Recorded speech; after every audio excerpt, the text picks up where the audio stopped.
রাজ্যে নির্বাচনী আবহ, জোর কদমে চলছে প্রচার। ইতিমধ্যে শুরু হয়ে গিয়েছে মনোনয়ন পর্ব। তবে এই সবের মাঝে দলবদলও জারি রয়েছে। কেউ শাসক দল ছেড়ে যাচ্ছেন বিরোধী শিবিরে, কেউ আবার বিরোধী শিবির ছেড়ে যোগ দিচ্ছেন শাসক দলে। এবার সেই তালিকায় আরও এক সংযোজন। ঘটনাস্থল বীরভূম।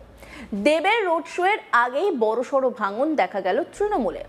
বিজেপির বোলপুর সাংগঠনিক জেলা সভাপতির হাত ধরে পদ্ম শিবিরে যোগদান করলো প্রায় 100 পরিবার। ঘটনায় রীতিমতো শোরগোল পড়ে গিয়েছে রাজনৈতিক মহলে।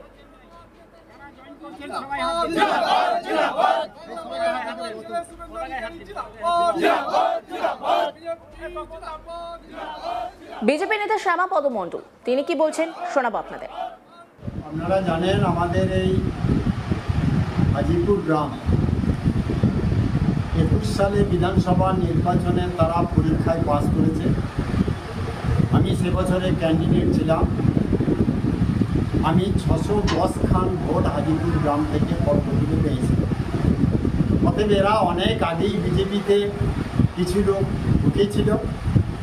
আজকে যারা ঢুকলো তারা স্বীকার করছে আমরা বরাবর তৃণমূল করতাম।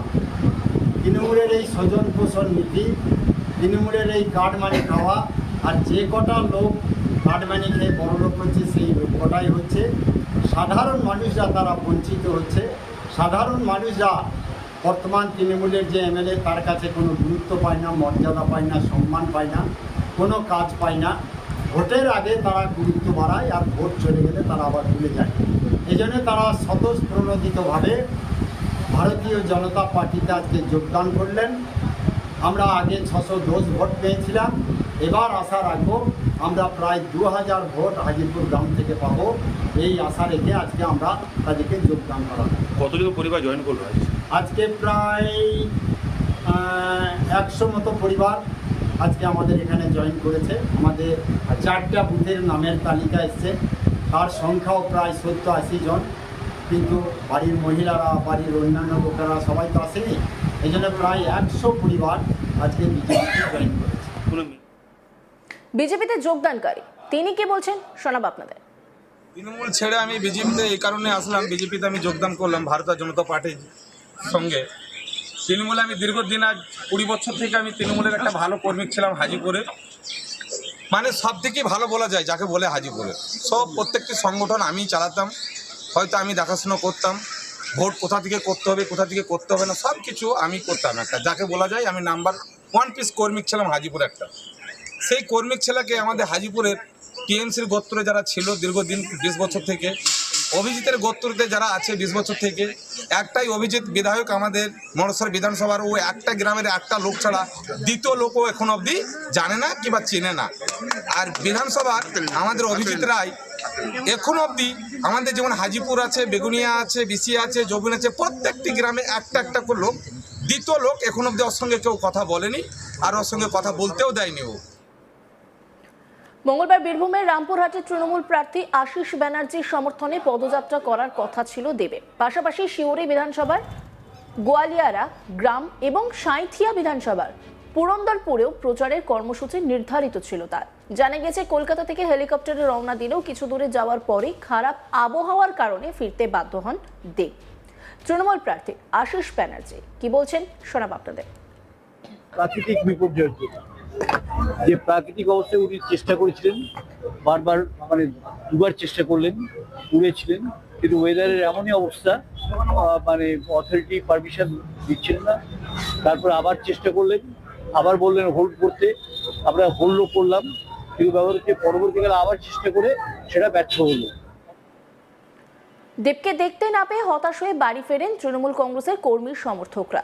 হতাশ দেবের ভক্তরাও। নুরুল হাসান দেবের ভক্ত কি বলছেন শোনাব আপনাদের। দেবকে দেওয়ার জন্য এগেছি, শুনেছি যে দেব আসবে এখানে আমাদের রামপুরহাটে, তো মনে হলো যে দেবের জন্য ছোটবেলা থেকে যার মুভি দেখে এসেছি আমরা, তো যেহেতু তার এত বড় আমরা ফ্যান, তো তাকে মানে কি ছোট্ট একটা গিফট দেওয়ার জন্য ছবিটা এঁকেছি। কতদিন লেগেছিল ছবিটা আঁকতে একদিনেই হয়েছে, মানে 2 থেকে আড়াই ঘন্টা সময় লেগেছে। দেবের আর এক ভক্ত পল্লবী ঘোষ তিনি কি বলছেন শুনুন। দেবকে দেখতে পেলাম না, সেটা তো সত্যি মানে মন খারাপ। অনেকটা আশা নিয়ে এসেছিলাম আজকে, কিন্তু কিছু তো করার নেই, যেহেতু মানে প্রাকৃতিক দুর্যোগের ব্যাপার আছে, তো সেই জন্য আসতে পারলো না। ঠিক আছে, আমরা অপেক্ষা করব আবারও, যাতে আবারও কোনো একটা টাইম দেখতে পারি আমরা। যদিও ভিডিওর বার্তার মাধ্যমে দেব জানিয়েছেন আগামী কয়েকদিনের মধ্যেই তিনি বীরভূমে পৌঁছে এই 3টি কর্মসূচিতে অংশ নেবেন। দেব কি বলেছেন শুনুন। নমস্কার, আমি দেব। আজকে আমার রামপুরহাট, সিউড়ি, সাঁইতে যাওয়ার কথা ছিল। আমরা শিডিউল মতন আমরা হেলিকপ্টার করে রওনাও দিই, কিন্তু কিছুক্ষণ যাওয়ার পর ওয়েদারটা খুবই খারাপ হয় এবং পাইলটের মনে হয় কিনা এটা সেফ হবে না আমাদের ট্রাভেলটা, তো আমরা আবার ফিরে আসি। সেই জন্য আজকে আমি এই 3টে সভা, 2টো রোড শো, একটা সভা ছিল, আমরা যেতে পারলাম না, তার জন্য আমি দুঃখিত। আমি এটুকু বলতে চাই কি আমি আবার খুব শীঘ্রই রামপুরহাট, সিউড়ি, সাঁইতি আবার আসবো, যাতে যেই কথাগুলো আমরা দিয়েছি বা যেটা আমরা রাখতে পারি। প্রচুর মানুষ এসছে আজকে আমাকে দেখার জন্য, আমার কথা শোনার জন্য, দলের সমর্থনে, আমাদের প্রার্থীর সমর্থনে। কিন্তু বুঝতেই পারছেন এই ওয়েদারে এবং এতগুলো অ্যাক্সিডেন্ট হয়েছে এর মধ্যে, তো pilots are also not taking risk, তো সেই জন্য আজকে আমাদের পুরো দিনের মিটিংগুলো ক্যান্সেল করতে হলো। তার জন্য এই নিয়ে একটি রিপোর্ট তুলে ধরেছেন আমার কলিগ শান্তনু হাজরা, দেখাবো আপনাদের। বীরভূম জেলায় তৃণমূল প্রার্থীদের প্রচারে আসার কথা ছিল টলি তারকা তথা তৃণমূলের এমপি দীপক অধিকারী ওরফে দেব। হ্যাঁ, এই নামটির জন্যই কিন্তু বীরভূম জেলার 3টি জায়গায় রাজনৈতিক কর্মসূচি ছিল। সেখানে দেখা গিয়েছে যে রামপুরহাটে একটি রোড শো, সিউড়ি এবং সাঁইথিয়া এলাকায় 2টি জনসভা। রামপুরহাটের যে তৃণমূল প্রার্থী রয়েছে আশিস বন্দ্যোপাধ্যায়, তার জন্য দীপক অধিকারী তিনি কিন্তু একেবারে যে রোড শো, সেই রোড শো করার কথা ছিল। অন্যদিকে সাঁইথিয়ার তৃণমূল প্রার্থী নীলাবতী সাহা, তার জন্য একটি জনসভা করার কথা ছিল। অন্যদিকে সিউড়ি বিধানসভা কেন্দ্রের তৃণমূল প্রার্থী উজ্জ্বল চট্টোপাধ্যায়, তার জন্য একটি সভা করার কথা ছিল সিউড়ির গোয়ালিয়ারাতে। রীতিমতোই দেখা গিয়েছে এই 3টি সভাই কিন্তু একেবারে বানচাল হয়েছে, একেবারে বাতিল হয়েছে। আর দেখা গিয়েছে যে রীতিমতোই এই 3টি সভাতেই তৃণমূল কর্মী সমর্থক সহ বিভিন্ন তার দেবভক্ত ফ্যানেরা রীতিমতোই হাজার হাজার মানুষ কিন্তু 3 জায়গাতেই ভিড় জমিয়েছিল। কেউ বেলা 11টা থেকে, কেউ 10টা থেকে, তো কেউ একেবারে সকাল সকাল 8টা থেকে 9টায়, এরকম টাইমে তারা কিন্তু এসে হাজির হয়েছিল এক ঝলক তাদের তারকা দেবকে দেখবে বলে। রীতিমতোই জানা গিয়েছে যে তাকে সকলেই হতাশ যখন জানতে পারে এই বিষয়টি, যে দেবের বীরভূমের যে রাজনৈতিক কর্মসূচি ছিল, যে সভা করার কথা ছিল, রোড শো করার কথা ছিল, সেই সভাগুলি বাতিল হয়েছে। সাথে সাথেই কর্মীরা এবং দেবভক্ত ফ্যানেরা হতাশ হয়ে বাড়ি ফিরেছেন। এই চিত্রই কিন্তু বীরভূমের 3 জায়গা থেকে উঠে এসছে। রীতিমতো কিছু ঘন্টার পর দেখা গিয়েছে দীপক অধিকারী তারকা দেব তিনি কিন্তু একটি ভিডিও বার্তা দিয়েছেন। সেই ভিডিও বার্তায় তিনি বলছেন যে আবহাওয়া পরিস্থিতি খারাপ থাকার জন্য চপার উঠতে পারেনি, তার জন্য তিনি বীরভূমে আসতে পারেনি। আগামী দিন কিন্তু তিনি আসার চেষ্টা করবেন, এমনটাই প্রতিশ্রুতি দিয়েছে তৃণমূল কর্মী সমর্থক এবং দেবভক্ত ফ্যানেদের।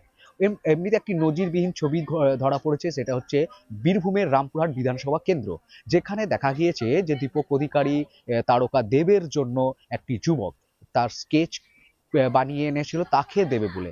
দীর্ঘক্ষণ অপেক্ষার পর সেই স্কেচ নিয়ে বাড়ি ফিরে যায় সেই দেবভক্ত ফ্যান। তবে রীতিমতোই দেখা গিয়েছে যে রাজনৈতিক যে আজকের যে প্রচার তৃণমূলের, সেই প্রচারে তৃণমূলের 3 প্রার্থী কিন্তু আবহাওয়ার কারণে বেশ বড় ধাক্কা খেয়েছে, এমনটাই মনে করছে রাজনৈতিক মহল। অন্যান্য খবরের আপডেটের জন্য অবশ্যই নজর রাখুন আজ তাক বাংলার ইউটিউব স্ট্রিমিংয়ে। লাইক, কমেন্ট, শেয়ার এবং সাবস্ক্রাইব করতে ভুলবেন না।